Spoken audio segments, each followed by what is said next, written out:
ሰላም የተከበራችሁ ተመልካቾቻችን እንደምን አላችሁ? ሳምንታዊ በቀጥታ ስርጭት ወደ እናንተ የሚደርሰው ሳምንታዊው የሰሞንኛ ዝግጅታችን አሁን ወደ እናንተ የሚደርስበት ሰዓት ላይ ደርሰናል። እንደተለመደው ከክልሉ ከሀገር አቀፍ እንዲሁም ደግሞ ዓለም አቀፍ ወቅታዊ ጉዳዮችን መርጠንላችኋል። የመጀመሪያው አጀንዳችን አሁን ከጥር 15 ጀምሮ በአማራ ክልል የተፈጥሮ ሀብት ልማትና ጥበቃ ስራ ይጀምራል። እሱን መሰረት ያደረገ ቆይታ እናደርጋለን። ሌሎች አጀንዳዎችም አሉ። ይካስ ለአየር ንብረት ለውጥ የማይበገር ስርዓተ ምግብ መፍጠርም ትኩረት ያደረገ ርዕሰ ጉዳይ ይኖራል። እሱን ተመልክተን ይሆናል።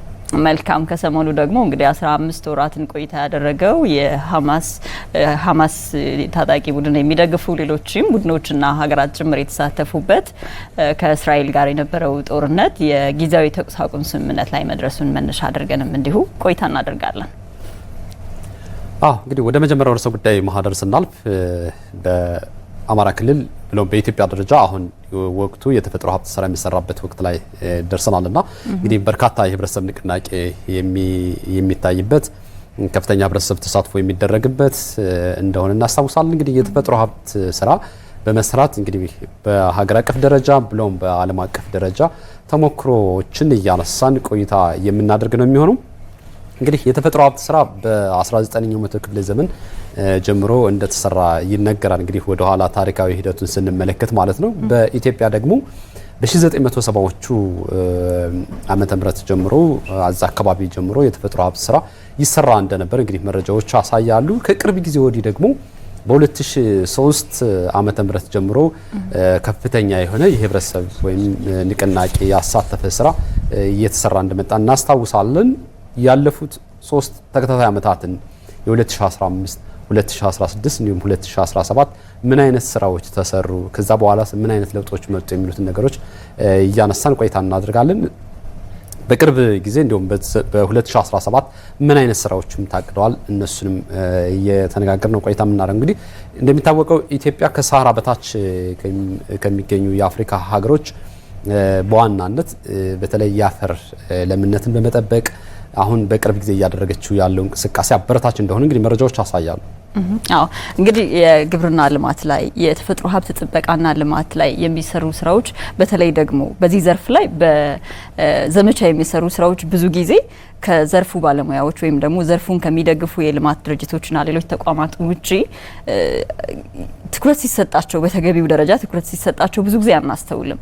አስፈላጊነታቸው ግን የእያንዳንዳችንን ትኩረት የሚፈልግ ነው።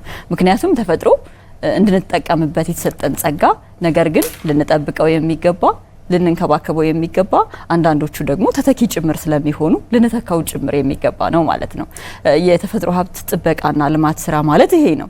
አፈር እንድንጠቀምበት የተሰጠን የተፈጥሮ ጸጋ ነው። ነገር ግን ለምነቱን መጠበቅ፣ የመሸርሸር ሁኔታውን መከታተልና መጠበቅ እንዲሁም ደግሞ የውሃ ሀብት እንዲሁ በተፈጥሮ የተሰጠን ጸጋ ቢሆንም የምንጠቀምበት መንገድ ለሌሎች ተጠቅመንበት ለሌሎችም ሊቆጠብ የሚገባም ሀብት ስለሆነ የውሃ አጠቃቀማችንን ትኩረት የምናደርግበትና የውሃ ሀብትን እንዲሁ ማጎልበት የሚያስችሉ ስራዎችን መስራት አጠቃላይ የአየር ንብረት ስራ ላይም መስራት ይጠበቅብናል ማለት ነው። ግን ብዙ ጊዜ እነዚህ ነገሮች በተፈጥሮ የተሰጡን ነገሮች ስለሆኑ ትኩረት ብዙ ጊዜ አንሰጣቸውም። ምክንያቱም በዘርፉ ያሉ ወይም ደግሞ በቀጥታም ሆነ በተዘዋዋሪ በዚህ መንገድ የሚያልፉ ሰዎች ናቸው ይህንን ጉዳቱንም የሚያስተውሉት። ጉዳቱ በሁላችንም የሚደርስ ነው፣ ጥቅሙን ሁላችን እንደምንጠቀም ሁሉ ማለት ነው። ስለዚህ ትኩረት ብዙ ጊዜ ሲሰጡት የምታየው ስጋቱ፣ ጉዳቱ የሚገባቸው ናቸው ማለት ነው። ነገር ግን መግቢያ ላይ እንዳልኩት የሁላችንንም ጥንቃቄ በዚህ ዘርፍ የመስራት ስራ የግንዛቤ እንዲሁም ለነገ የነገ ስጋትን ተረድቶ ስራን መስራት የሚጠይቅ ነው ማለት ነው። እንግዲህ ወደ ዛሬ ይህን ርዕሰ ጉዳይ ወደ መረጥንበት ምክንያት ስንመጣ በየአመቱ ጥር ወር ላይ የተፈጥሮ ሀብት ጥበቃና ልማት ስራ ይሰራል። የአማራ ክልል ግብርና ቢሮም እንዲሁ የቅድመ ዝግጅት ስራዎችን መጨረሱን እንዲሁም ደግሞ ከተቋማቱና በዘርፉ ከሚሳተፉ አካላት ጋር የጋራ መግባባት ለማድረግ መድረኮችን ሲያዘጋጅ ነበረ። እንግዲህ በሚሊዮን የሚቆጠሩ አርሶ አደሮችንም እንደሚያነቃንቅ እና ለማሳተፍ ያሰባቸውን አርሶ አደሮች ጭምር ስራው ላይ የሚሳተፉትን የስልጠና ሂደቱን ሁሉ ማድረጉን እየነገረን ነበር። እስካሁን ቅድመ ዝግጅቶች በተለይ መሰራት መቻል አለባቸው። የግብርና ባለሙያዎች የግብርና ኃላፊዎች እንዲሁም አጠቃላይ በየቀበሌውም ያሉ ይህንን ስራ የሚያስተባብሩ ሰዎች ከፍተኛ ስራ ይጠበቅባቸዋል። የቅድመ ስራዎች አሉ። ስልጠናዎችን መስጠት፣ በተለይ የተፋሰስ ቦታዎችን መለየት፣ እንደገና ደግሞ የሚሰራባቸውን አካባቢዎች በጥናትም ጭምር ለይቶ ማስቀመጥና ህብረተሰቡን እዛ አካባቢ ያለውን ተሳትፎ እንዲጠናከር ማድረግ፣ ማነቃቃት ሰፊ ስራዎች ይጠበቃሉ። እንግዲህ እስካሁን ኢትዮጵያ ብቻ ሳይሆን የአፍሪካና ያደጉ ሀገሮችም የተፈጥሮ ሀብት ስራ የሰሩ ሀገራት በኢኮኖሚ ተጠቃሚ መሆን እንደቻሉ እንግዲህ መረጃዎች ያሳያሉ። በዚህ የተፈጥሮ ሀብት ስራ በአግባቡ ማከናወን መቻል ማለት ኢኮኖሚን ማሳደግ ነው። በአካባቢ ያለውን የምንጭ ውሃ የውሃ ማጎልበት ስራ እንዲከናወን ለማድረግ ትልቅ እገዛ የሚያደርግ ነው። በተለይ እንስሳት መኖ ላይ ከፍተኛ ስራ የሚጠይቅ ተግባር ነውና የእንስሳትን መኖ ለማሳደግና ለማጎልበት እጅግ በጣም ትልቅ አስተዋጽኦ የሚያደርግ ነው። እንግዲህ በተለይ የተፈጥሮ ሀብት ስራም የሰሩ ሀገራት በተለይ እነ ደቡብ ኮሪያ ማንሳት እንችላለን፣ እነ ቻይናን እና ሌሎችንም ተፈጥሮ ሀብት ስራ ያደገ ስራ የሰሩ ሀገሮች ኢኮኖሚያቸውን ከፍ እንዳደረጉ መረጃዎች ያሳያሉ። እንግዲህ ኢትዮጵያ ከ2003 ጀምሮ በርካታ ስራዎችን የህዝብ ንቅናቄ በማድረግ የተፈጥሮ ሀብት ስራዎችን ስትሰራ እንደነበርም እየሰራች እንደመጣችም እንግዲህ መረጃዎች ያሳያሉና ከዛ በፊት በ1970ዎቹ የተሰሩ የተፈጥሮ ሀብት ስራዎችን እናስታውሳለን። እንግዲህ በተለይ በዚህ በተፈጥሮ ሀብት ስራ አለመስራት ማለት ምንድነው የሚያስከትለው ጉዳት የሚለው ማንሳት ብንችል የመጀመሪያው የተፈጥሮ ሀብትን በአግባቡ እንግዲህ ሳር ቅጠሉን በደንብ በየአካባቢያችን በተለይ በእንስሳት ግጦሽን በተለያየ መንገድ አሟጠን ከተጠቀምነው የአፈር ክለት ወይም የአፈር መከላትን ያስከትላል። ይህ ደግሞ የበረሃማነት መስፋፋት በስፋት እንደሚያስከትል ነው እንግዲህ የግብርና ባለሙያዎች የሚያረጋግጡት። ከዛ ባለፈ የአፈር መከላት ብቻ ሳይሆን ለውሃማ አካላት እንዲደርቁ የውሃማ ፍሳሽ የውሃማ ምንጮች እንዳይጎለብቱ ወይም ምንጮች እንዲደርቁ የራሱን አስተዋጽኦ የሚያበረክት ነው ማለት ነው። በዚህ ጉዳይ ላይ ያለው የህብረተሰቡ ተሳትፎም ከጊዜ ወደ ጊዜ ያለውን ጉዳት በተግባር አይቶታል። በተለይ ለእርሻም ሲባል የደን አካባቢ መጨፍጨፍ እንዲሁም ደግሞ የለሙ አካባቢዎችን በስፋት መጠቀም ከተቻለ ያለው ጉዳት እጅግ በጣም ከፍተኛ ነው። ይህንን ማስቀረት በሚችል መልኩ ነው እንግዲህ የተፈጥሮ ሀብት ስራ ከቅርብ ጊዜ ወዲህ በስፋት እየተሰራ የመጣው ማለት ነው። አዎ ቀደም ብለህ ዓለም አቀፍ ተሞክሮ እንዳለውና በዓለም በተለያዩ ሀገራት በትኩረት የሚሰራበት ጉዳይ እንደሆነ እያነሳህ ነበረ የተፈጥሮ ሀብት ልማትና ጥበቃ ስራ ማለት ነው። አዎ ከ19ኛው በተለይ ደግሞ ከ19ኛው ክፍለ ዘመን ጀምሮ በሰፊው የሚሰራበት ወደ ሀገራችንም ከ1970ዎቹ 80ዎቹ መጀመሪያ አካባቢ ጀምሮ እንዲሁ የሚሰራበት በተለይ ደግሞ ወደ ክልላችን ከመጣን ከ2003 ዓመተ ምህረት ጀምሮ በየአመቱ አጀንዳ የሚሆን ጉዳይ ነው። አስፈላጊነቱ ምንድነው ስንል አንደኛ ህይወታችን የተመሰረተበትን የአፈር ለምነት መጠበቅ ነው። በተለይ ደግሞ እንደ ኢትዮጵያ ባሉ ሀገራት ግብርና መር ኢንዱስትሪ ነው፣ ኢኮኖሚያችን ግብርና መር ነው። ወደ ኢንዱስትሪያላይዜሽን እንኳን ለምናደርገው ሽግግር ግብርናው ነው ወደዛ ያሸጋግራል ተብሎ የሚታሰበው ማለት ነው። ወደ ክልላችን ስንመጣ አንደኛ የአፈር ለምነት ብለናል። ሁለተኛ የሁላችንም ጤና ነው፣ የምንተነፍሰውን ንጹህ አየር የምናገኝበት መንገድም ነው ብለናል። አሁን የሙቀት መጨመር የዓለም የሙቀት መጨመር የተለያዩ በተፈጥሮ በአየር ንብረት መዛባት ምክንያት የሚመጡ የተፈጥሮ አደጋዎች ለእያንዳንዳችን አሳሳቢ ናቸው። ነገር ግን የተፈጥሮ ሀብት ልማትና ጥበቃ ላይ ስትሰራ እነዚህ ነገሮች ቀድመ ፎርካስት አድርገህ ቅድመ ዝግጅት ማለት ነው። የዛሬን ብቻ ሳይሆን የነገ ትውልድን መሰረት አድርገህ ጭምር የምትሰራው ነው። አሁን ልክ በጋ ላይ ሰርተህ ክረምት ላይ የሆነ በግብርናው ላይ የምታመጣውን ምርትና ምርታማነት አስበህ ብቻ የምትሰራው ነገር አይደለም። የሌላ ትውልድ ስራ ጭምር ነው ማለት ነው። ሌላው እንግዲህ ወደኛ ክልል ስናመጣው ይሄን ለመስራትና በዚህ ዘርፍ ተጠቃሚ ለመሆን ጸጋ ካላቸው አካባቢዎች ውስጥ አንዱ ነው። ከጸጋዎቹ መካከል አንዱ እንግዲህ ሀገራችን ካላት የውሃ ሀብት ወደ 50% በአማራ ክልል የሚገኝ ነው። ትላልቅ ወንዞች እንዲሁም ደግሞ በርካታ ለተፈጥሮ ሀብት ስራ የሚጠቅሙ ተፋሰሶች ያሉት ክልል ነው። ስለዚህ ውሃን ተጠቅመህ ነው በብዛት ውሃ በጣም ትልቁ ሀብት ነው ለተፈጥሮ ሀብት ስራና ይሄ አንዱ ትልቁ መልካም እድል ነው። ሌላው አብዛኛው ህብረተሰቡ ከግብርና ስራ ጋር በጣም የረጅም ጊዜ ታሪክና ጥሩ ጥበብ ያለው ባህላዊ ጥበብ ያለው ነው። በምርት ሂደት ውስጥም ከሀገሪቱ ከሰብል ምርት ውስጥ 33%ን ከእንስሳት ምርት ደግሞ 28%ን የሚያቀርብ ክልል ነው። ስለዚህ እነዚህን ሁሉ ጸጋዎች አስበህ በዚህ ዘርፍ ብትሰራ ከፍተኛ ውጤት እንደሚመጣ በጣም ተስፋ ያለው ክልል ነው ማለት ነው። ምክንያቱም አንደኛው ምርትና ምርታማነትን መጨመር ነው፣ በተፈጥሮ ሀብት ልማት ላይ መስራት ማለት ነው። ሌላው ደግሞ ለወደፊቱ በጣም ትልቅ ስጋት ይሆናል ተብሎ የሚታሰበው የአፈር አሲዳማነት ደግሞ የተፈጥሮ ሀብት ልማት ስራን የሚጠይቅ ነው ማለት ነው።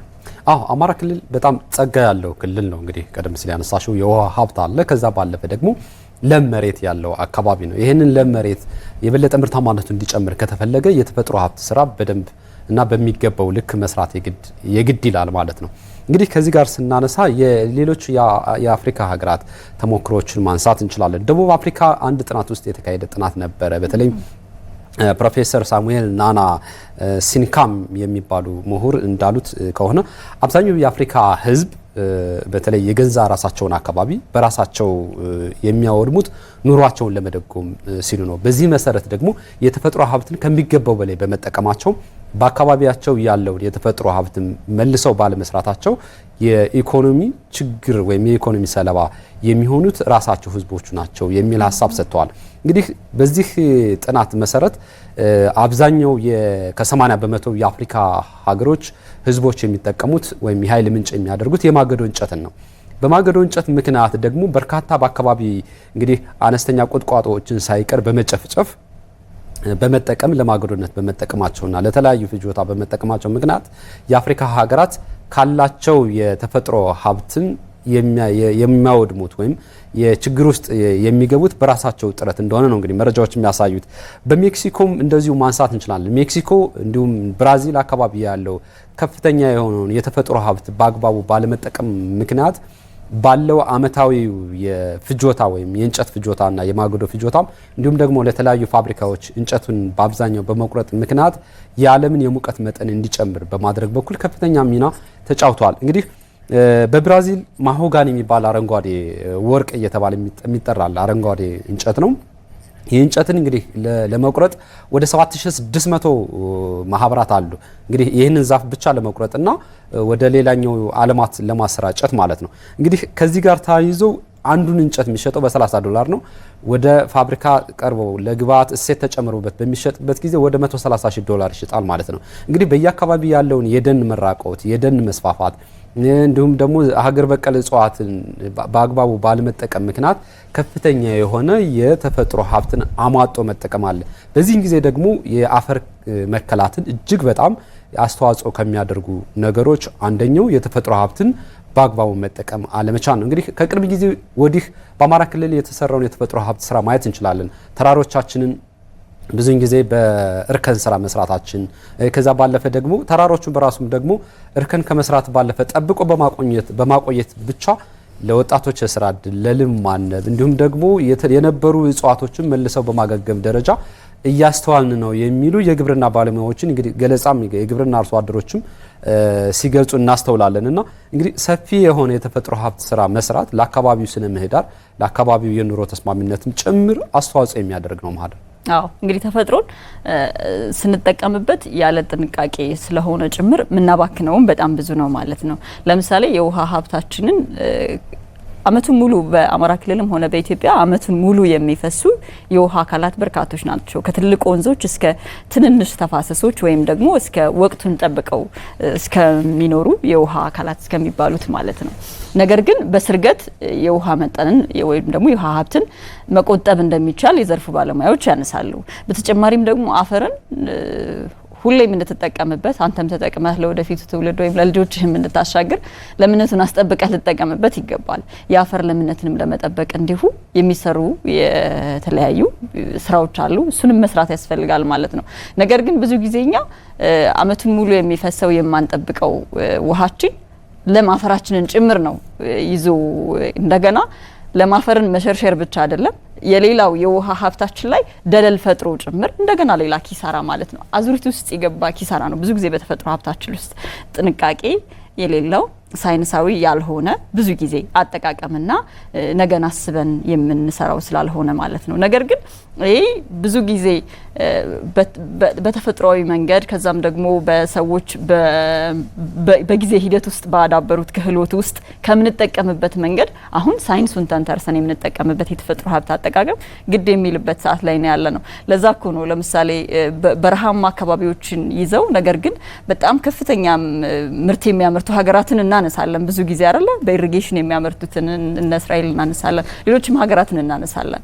ሀብቱ ኖሮን ደግሞ እኛ የምርት መጠናችን የምርታማነት ሁኔታው ካለን የተፈጥሮ ጸጋ አንጻር በቂ አይደለም እንላለን። ነገር ግን እንዲሁ ጉዳዩ ሲፈጠር ከምናወራው ወሬ ባለፈ የሁላችንም ቁርጠኝነትና በጣም እንደ መንግስትም ደግሞ በጣም ትኩረት ተሰጥቶ ሊሰራበት የሚገባ ዘርፍ ነው።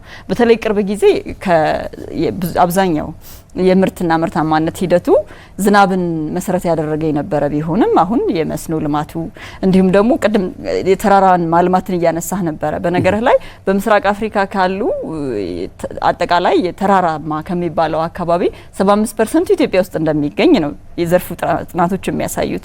ከዛ ውስጥ ደግሞ 60% በኢትዮጵያ ውስጥ ካሉ ተራራማ ቦታዎች 60% በአማራ ክልል ውስጥ የሚገኝ ነው ማለት ነው። ስለዚህ ተራራማ ነው ወይም ተዳፋታማ ነው ስንል አንድም ደም አፈርን የሚሸረሸርበት አጋጣሚ ድሉ በጣም ሰፊ ነው ማለት ነው። ሁለትም ደግሞ ያን ተራራማ አካባቢ በጥናት ላይ ተመስርቶ በእርግጥ ይሄ የተፈጥሮ ሀብት ወይም ደግሞ የመሬት አስተዳደር የሚባለው የትኛውን ለከተማ የትኛውን ለእርሻ ቦታ የትኛውን ለደን የትኛውን ጥናት የሚያስፈልገው ነው። ሀገር አቀፍ አስተዳደር እንዲኖረው እየተሰራ ነበረ። በቅርብ በደንብ አዋጅ እንዲወጣለት ፖሊሲ እንዲጸድቅለት ማለት ነው። ስለዚህ ምንም እንኳን አብዛኞቹ ተራራማ አካባቢዎች የወል ቢሆኑም ህዝብ የሰፈረባቸው ቢሆኑም ነገር ግን በጥናት ተመስርቶ ተፈጥሮ ሀብትንም ለመጠበቅ በአካባቢው የሚኖሩ ዜጎችንም ተጠቃሚ ለማድረግ ከፍተኛ ስራን የሚጠይቅ ነው። አዎ የአፈር ክልልነት ወይም የአፈር መከላት በአማራ ክልል እጅግ በጣም ሰፊ እንደሆነ ነው እንግዲህ መረጃዎች የሚያሳዩት። እንግዲህ በአመት ከዚህ በፊት በተሰራ ጥናት መሰረት 1.5 ቢሊዮን ቶን የሚገመት የአፈር ክልለት ወይም የአፈር መታጠብ ከተራራው ወርዶ ወደ ተለያየ አካባቢ ብክነት እንደሚደርስ ነው እንግዲህ መረጃዎች የሚያሳዩት። በደጋማ የሀገሪቱ አካባቢዎች ባለው መረጃ መሰረት 50 በመቶ የመሬት በከፍተኛ መሸርሸር የተጎዳ እንደሆነ ያሳያል። ከዛ ባለፈ እንግዲህ ከሰሃራ በታች ባሉ የአፍሪካ ሀገሮች በተለይ በመሬት መራቆትና በአፈር መሸርሸር ምክንያት ኢትዮጵያ ከዚህ በፊት ቀዳሚ እንደነበረች ነው እንግዲህ መረጃዎች የሚያሳዩት።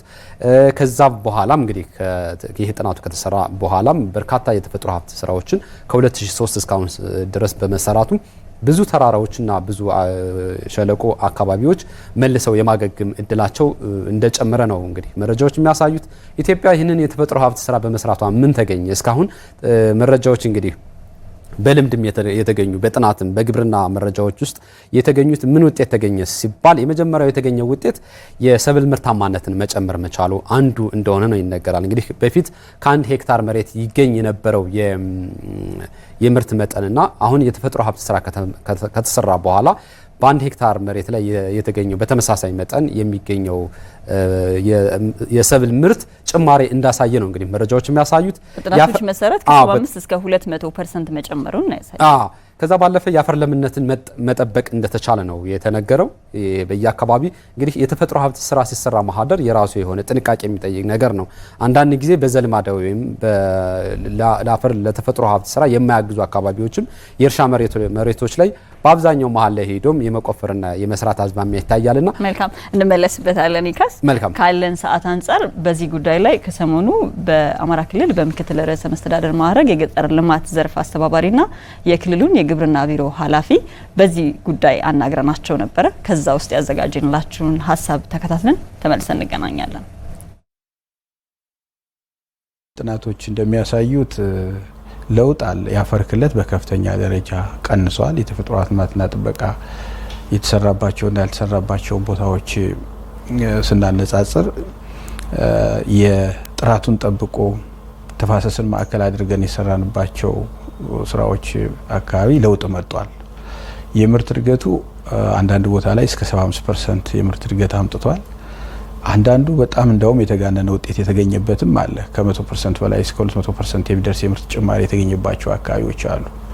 ምንም ምርት የማይሰጡ የነበሩ ግን ተፋሰስን ማዕከል አድርገን ተፋሰስን ካናት ጀምረን ማልማት ስንጀምር ወደ ነበረው አፈሩ ሪሃቢሊቴት ስላደረገ ከፍተኛ ምርት የተገኘበት ሁኔታ እንዳለ አይተናል።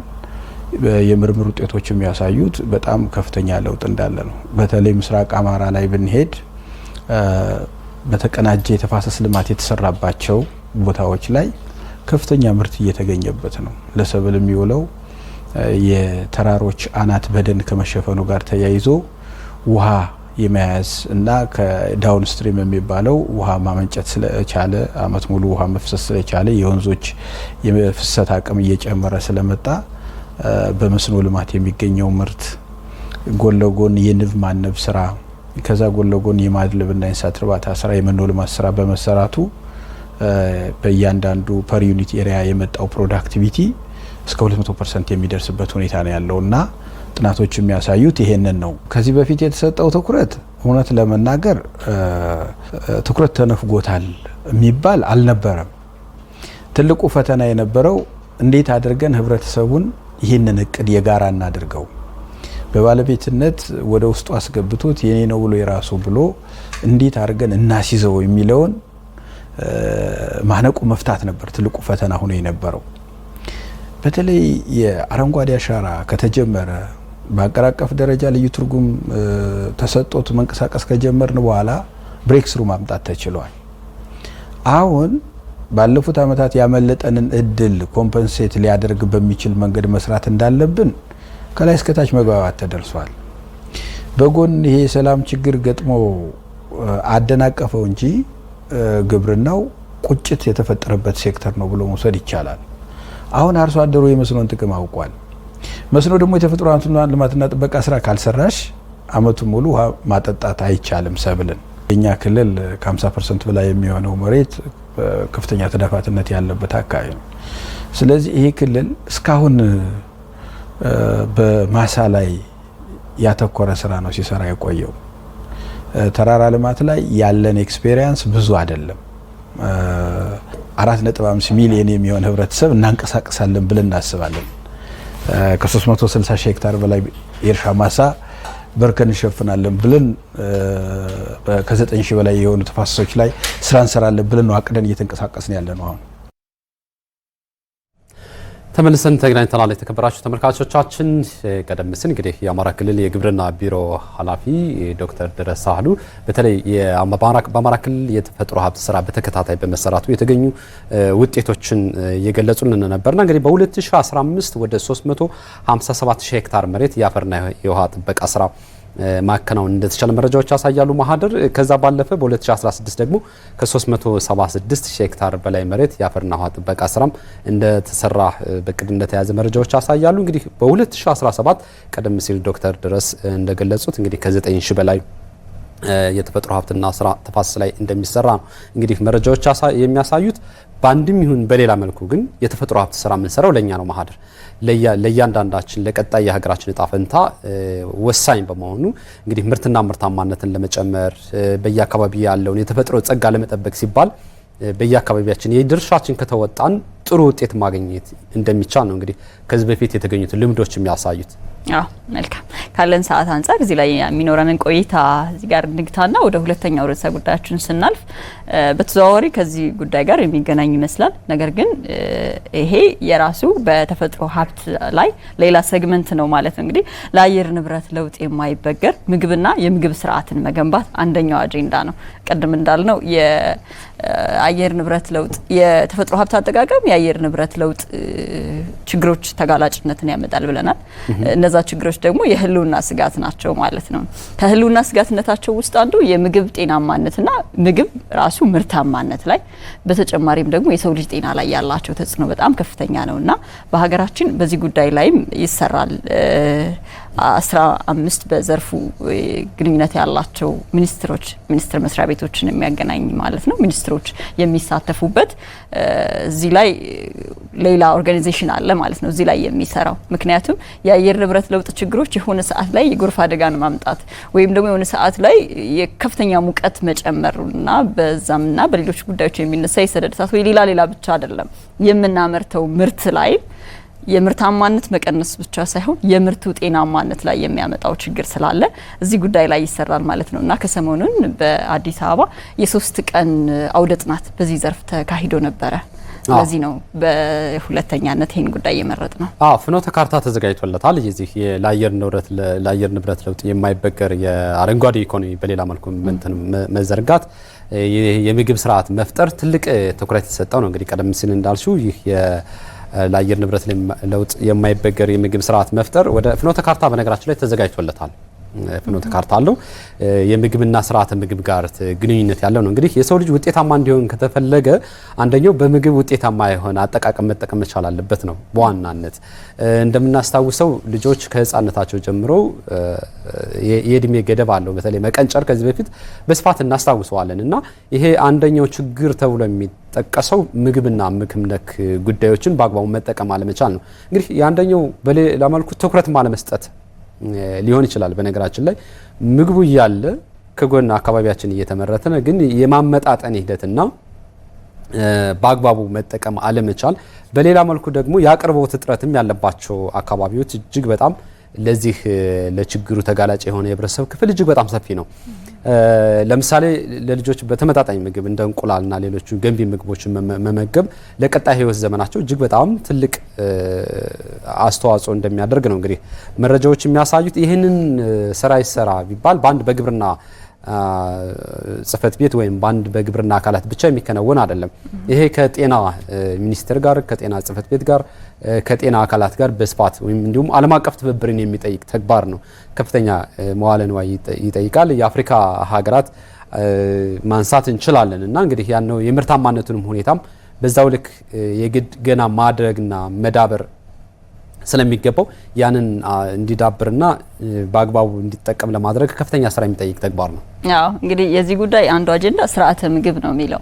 ስርዓተ ምግብ ቀደም ብለህ እንዳልከው እንግዲህ የአመጋገብ ሁኔታችንን የሚናገር ነው ማለት ነው። ብዙ ጊዜ የሆነ ዲፊሸንሲ፣ የአይረን ዲፊሸንሲ፣ የቪታሚን ዲ ዲፊሸንሲ፣ ብቻ የሆነ ዲፊሸንሲ እንባላለን በተለያዩ ምክንያቶች አይደል?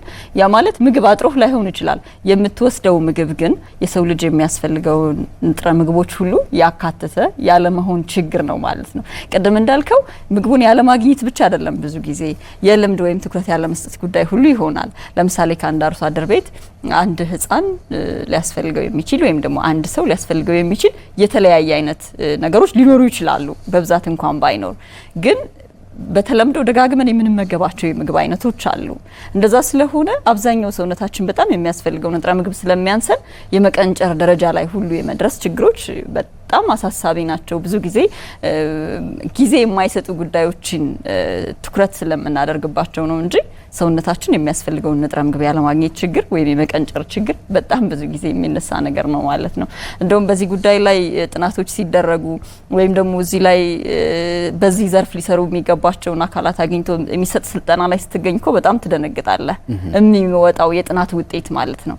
ነገር ግን ብዙ ጊዜ አንድም የአመጋገብ ሁኔታችን በተለምዳዊ መንገድ ስለሆነ፣ ሁለተኛ ደግሞ ጤናማነቱ በራሱ የምንበላው ምግብ ጤናማነት ሌላ ጥያቄ ውስጥ የሚገባ ነገር ነው። ለዛም ነው የምግብ ከአየር ንብረት ጋር የተገናኘው የአየር ንብረት ለውጥ ችግሮች በምንበላው ምግብ ጤናማነት ላይ ከፍተኛ አሉታዊ ተጽዕኖ ስለሚኖራቸው ጭምር የተመረተው ምግብ በጣም ብዙ መሆኑ ብቻ ሳይሆን ቀደም ብለን ስናነሳ እንደነበረው ነገር ግን ጤናማ ምግብ ነው ወይ የተመረተው የሚለውንም መከታተል ስለሚያስፈልግ ነው የዚህ አውደ ጥናት አንዱ ተግባር የሆነው ማለት ነው። መፈተሽ ያስፈልጋል። በአሁኑ ዘመን ያው ቴክኖሎጂ የረቀቀበት ዘመን ነው። በዛው ልክ ደግሞ ለግብርና ግብዓቶች ተብለው የሚጠቀሙ የኬሚካል ውጤቶች አሉ። እነዚህ የኬሚካል ውጤቶች ላይ ቀጥታ ሰብሉ ላይ የማረፍ እድላቸው እጅግ በጣም ሰፊ ነው እና በዛን ጊዜ ኦርጋኒክ በእኛ ሀገር ደረጃ ገና ቴክኖሎጂው ያን ያህል የዳበረበት ስላልሆነ የምግብ ጤናማነት የመመርመር እድሉ በጣም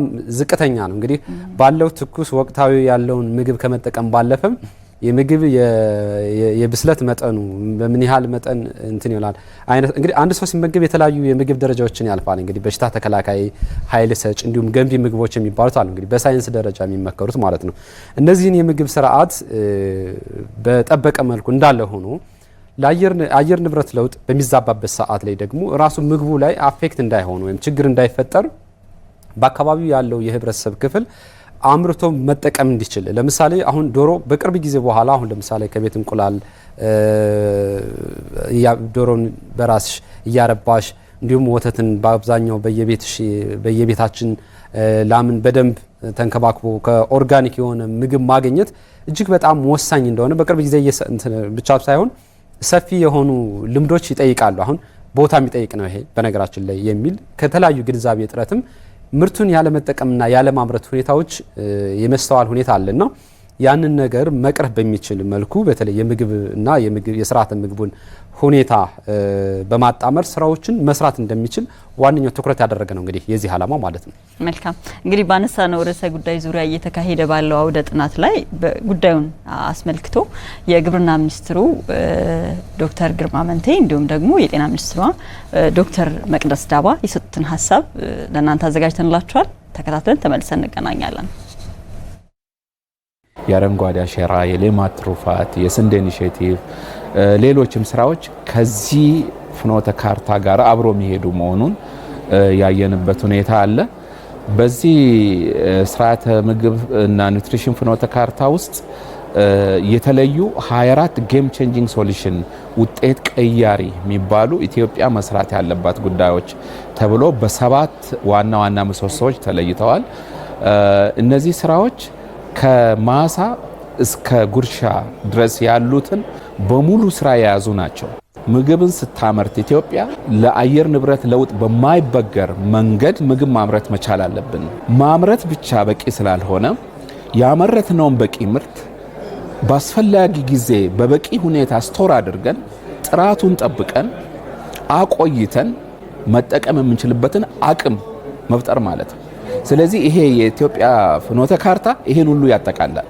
ይሄን ሁሉ የያዘበት ሁኔታ ነው ያለው።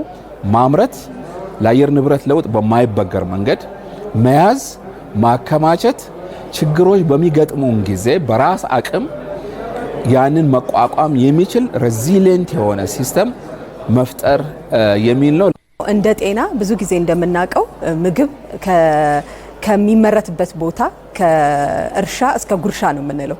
እርሻ ላይ የተመሰረተው ነገር የተሰራው ነገር በሙሉ ጉርሻ ጋር እስከሚመጣበት ጊዜ ድረስ ጥራቱን የጠበቀ ከዛ ደግሞ ለህብረተሰቡ አገልግሎት የሚሰጥበት ጊዜ ደግሞ ጉርሻችን የሚመጣበት ድረስ አቅሙ፣ ጥራቱ ከዛ የበለጠ ደግሞ ያሉት በውስጡ ያሉት ንጥረ ነገሮች ምን ያህል የተጠበቁ ናቸው የሚለውን የምናይበት ኢትዮጵያ ውስጥ ያለውን የህፃናት መቀንጨርን ቁጥር መቀነስ የምንችልበት በምግብ በስርዓተ ምግብ የምንሰራቸው ነገሮች ለሚቀጥለው ትውልድም በህፃናት እድሜያቸው የምንሰራው ነገር አድገው ማምረት የሚችሉ ጤናማ የሚሆኑ ምርታማ የሚሆኑ ለልማት የሚሆኑ ትውልዶች መፍጠር ካስፈለገ ይህ ጥምረት በጣም ጠንካራ ስራ መስራት ስላለበት ነው እንደ ዛሬ አይነቶቹ መድረኮች የተዘጋጁት። The government of Ethiopia for the next 5 years which we are going to launch ኢትዮጵያ በሌማት ትሩፋት በበጋ መስኖ ስንዴና በአረንጓዴ አሻራ እየተገበረችው ያለው ተግባር የሚደነቅና ለሌሎች ሀገራት ተምሳሌት የሚሆን ነው። አሁን ላይ ኢትዮጵያ የአየር ንብረት ለውጥን ለመከላከል ምርታማነትን ለማሳደግና የምግብ ስርዓትን ለማሻሻል በምታደርገው ጥረት የተባበሩት መንግስታት ድርጅት በጋራ ለመስራት ቁርጠኛ ነው። both from the environmental financing funding and also factor in the climate adaptation techniques. ተመልሰናል። የተከበራችሁ ተመልካቾቻችን እንግዲህ ቀደም ሲል ማህደር የዚህ የምግብና ስርዓተ ምግብ ጋር በተገናኘ በተለይ የማይበገር ለአየር ንብረት ለውጥ ስርዓተ ምግብ እሱን መመስረት በሚቻልበት ደረጃ ላይ ዋናው የኛ የአማራ ክልል በኢትዮጵያ ደረጃ ምግብ ከተመረተበት ጀምሮ ከተማ በተለይ ለተጠቃሚው እስከሚደርስበት ድረስ ያለው የማጓጓዝ ሂደት በጣም በተጠናከረ መልኩ ዘመናዊ መሆን መቻል አለበት። በማጓጓዝ ወቅት በምርት ወቅት በተለያየ መልኩ ለተጠቃሚ ህብረተሰብ በንጽህና በአግባቡ በተገቢ ሁኔታ መድረስ መቻል አለበት። እንግዲህ በቤተሰብ ደረጃ የስርዓተ ምግብ ያስፈልጋል። በተለይ የባለድርሻ አካላትን በተለይ ከትራንስፖርት ጋር ተያይዞ ለምሳሌ የምንታዘባቸው ነገሮች አሉ። ሽንኩርት፣ ቲማቲም፣ ጎመን ከተመረተበት አካባቢ ወደ ህብረተሰቡ በሚደርስበት ሰዓት ላይ በጥንቃቄና በዛም ልክ ደግሞ ኬሚካል በምንጠቀምበት ሰዓት ላይ ጥንቃቄ ግድ የተሟላ መሆን መቻል አለበት። ህፃናትን ደግሞ በአግባቡ መመገብ ብሎም ሌሎችንም የሚመረቱ ምርቶችን በማከማቸትም በማስቀመጥም ንጽህናቸውን በጠበቀ መልኩ መሆን መቻል አለበት። እነዚህ ላይ ትኩረት ያደረገ ነው። በተለይ ምርትና ምርታማነትን ለመጨመር ይሄ ጉዳይ እጅግ በጣም እግረ መንገዱን የሚያግዝ ተግባር ነው። መልካም እንግዲህ ይሄ ጉዳይ ዓለም አቀፍ ከፍተኛ ትኩረት እንዲሰጠው በተደጋጋሚ በዓለም አቀፍ መድረኮች የሚነሳ ጭምር ነው። የኮፕ 28 ወይም ደግሞ የተባበሩት መንግስታት ድርጅት የአየር ንብረት ለውጥ ኮንፈረንስ ከስምምነቶች ካደረጋቸው መሰረታዊ ስምምነቶች ውስጥም አንዱ ይሄ ዘርፍ ነው ማለት ነው። በዚህ ዘርፍ 134 ሀገራት በጋራ ለመስራት ተፈራርመዋል። በ2023 ላይ በዩናይትድ አረብ ኤሚሬትስ በነበረው የአየር ንብረት ለውጥ ኮንፈረንስ ወቅት ማለት ነው። እንግዲህ በዛ ወቅት 134 ሀገራት ወይም ደግሞ 5.7 ቢሊዮን ህዝብን የሚያጠቃልል ማለት ነው። የነዚህ 134 ሀገራት ህዝቦች እነዚህን ተጠቃሚ የሚያደርግ በመሪዎች በ134 ሀገራት መሪዎች የተፈረመበት ጉዳይ ጭምር ነው ማለት ነው። እንግዲህ 2.5 ቢሊዮን ዶላር ፈሰስ የሚደረግበት ነው።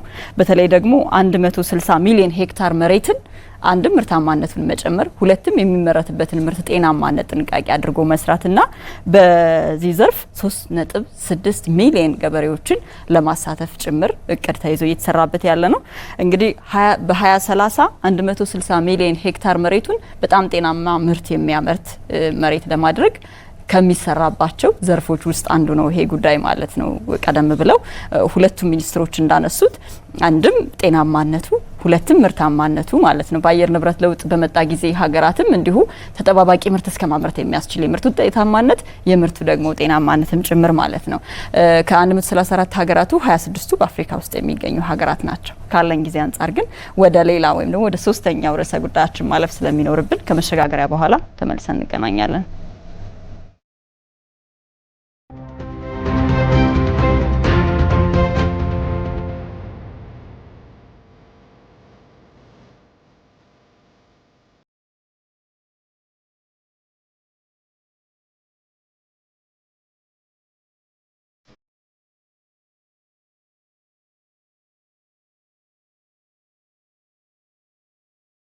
ወደ ቀጣይ መሰናዷችን ስናልፍ እንግዲህ ማህደር ቀደም ሲል ለ15 ወራት የዘለቀው የእስራኤልና የሐማስ ጦርነት ያው ከሰሞኑ የተኩስ አቁም ስምምነት ላይ ሁለት ወገኖች ደርሰዋል።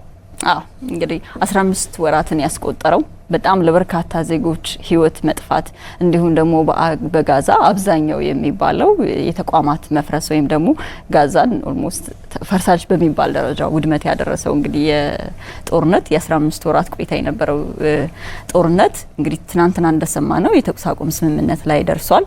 ሙሉ በሙሉ በአካባቢው ያለውን ጦርነት ለማስቆም ትልቅ ተስፋ የተጣለበት የተኩስ አቁም ስምምነት ነው። እንግዲህ ይህ ጦርነት በ2023 ኦክቶበር 7 ላይ የሐማስ ታጣቂ ቡድን በእስራኤል ላይ ድንገተኛ ጥቃት በማድረሱ የተነሳ ጦርነት ነው። እስከ አሁን ደርሶ ከፍተኛ ውድመትን አስተናግደው ነገር ግን እንግዲህ በሰሞኑ በኳታር ዶሃ ለወራት ሲካሄድ የነበረ ኔጎሽዬሽን ነበረ። በተለይ ደግሞ አሜሪካ፣ ኳታርና ግብጽ በዋናነት ሲሳተፉበት የነበረ ድርድር ነበረ።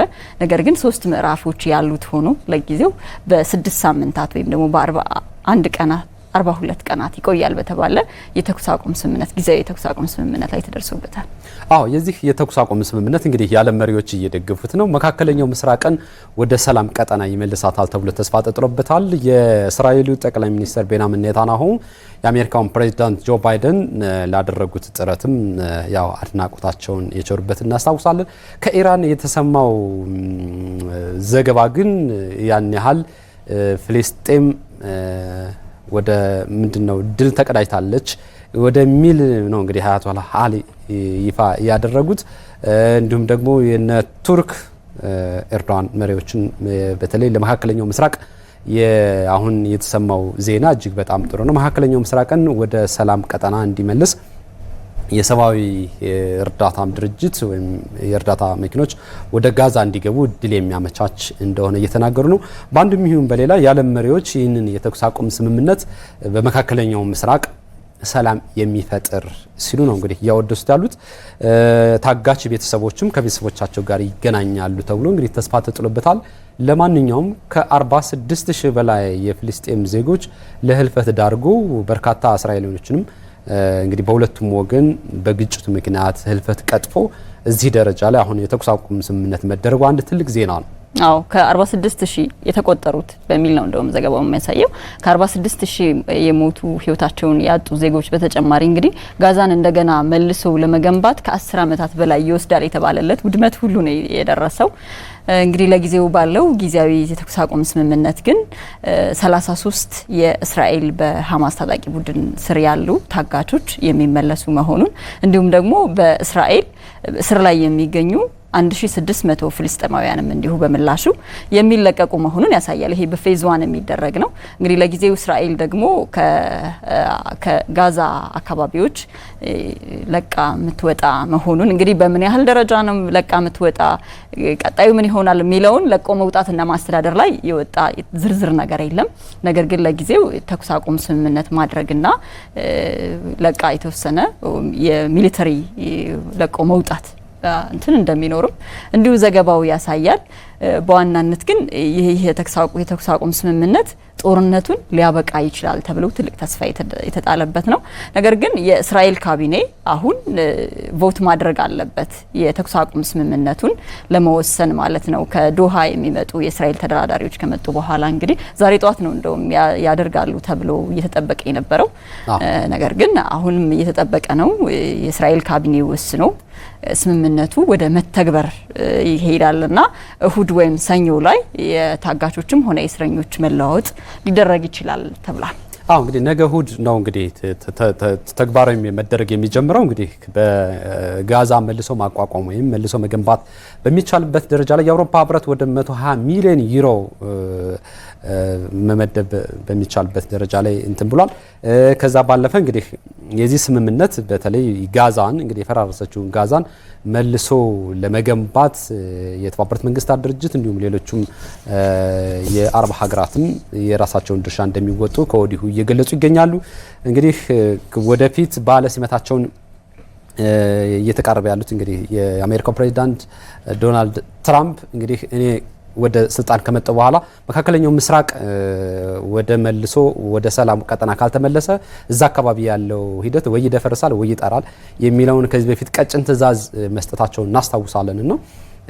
ያሁን እንግዲህ ይህ የባለ ሲመታቸው ከመፈጸሙ በፊት እሳቸው ከመረከባቸው በፊት እንግዲህ ጆ ባይደን ያደረጉት እና የመካከለኛው ምስራቅን ወደ መረጋጋት ለማምጣት የታሰበ ሲሉ አንዳንዶችም የገለጹበት ሁኔታ እናገኛለን። ለማንኛውም እንግዲህ ለመካከለኛው ምስራቅ የተኩስ አቁም ለፍልስጤም እንዲሁም ለእስራኤል ዜጎች ለታገቱትም እዛ አካባቢ ያለውን ቀጠና ለማረጋጋት ትልቅ እፎይታ የሚሰጥ እንደሆነ እየተነገረለት ነው። መልካም የተከበራችሁ ተመልካቾቻችን የዛሬው ሰሞንኛ ዝግጅታችን የተከታተላችሁት ይመስል ነበረ። ዝግጅቶችን በቀጥታ ከስቱዲዮ ወደ እናንተ በማድረስ ማህደር ብርሌውና የካስ ማስረሻ እንዲሁም ከዚህ ፕሮግራም የቀጥታ ስርጭት ባለሙያዎች ጋር አብረናችሁ ነበርን። አብራችሁን ስለነበራችሁ እጅግ እናመሰግናለን።